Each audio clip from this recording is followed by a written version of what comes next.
Negative growth పోతా ఉంది. మా మీద తెలుసు వైజాగ్లో ఇన్సిడెంట్లు కానీ ప్రతిపక్ష నాయకుల మీద ఎలాంటి దాడులు చేశారో బీజేపీ కార్యకర్తల్ని పొట్టల్లో కత్తులు గుచ్చి పేగులు బయటికి తీశారు వైసీపీ నాయకులు. వైఎస్ వివేకానంద రెడ్డి గారిని మర్డర్ చేయించిన ప్రభుత్వం ఇది.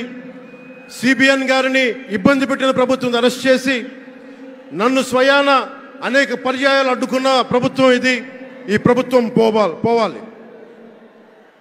ఈ ప్రభుత్వం పోవాలంటే ఒకటే, డబ్బులు పెరిగిపోయిన జగన్కి ఎవరు అడ్డు ఆపు లేరు, నేను ఏదైనా చేయగలను అనుకుంటున్నాడు.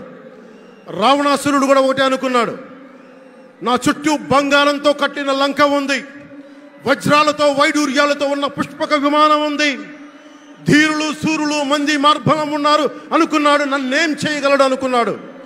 నార చీర కట్టుకొని నేల మీద నిలబడి శ్రీరాముడు బాణంతో చంపేశాడు. రాష్ట్రాన్ని రావణ కాష్టం చేసిన అయోధ్యకే రాముణ్ణి తీసుకొచ్చిన శ్రీ మోదీ గారు ఇక్కడ ఉంటే, రాష్ట్రాన్ని రావణ కాష్టం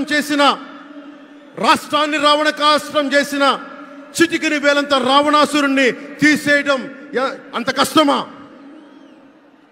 నేను తాడేపల్లిగూడెం సభలోనే చెప్పాను, ఇక్కడ నుండి నేను దేవదత్తం పూరిస్తున్నానని. అర్జునుడు పూరించిన శంఖం దేవదత్తం అంటే నేను దేవదత్తం అన్నాను, కానీ పాంచజన్యం అనలేదు. అది పూరించాల్సింది ద్వారకలో ఉన్న శ్రీకృష్ణుడే.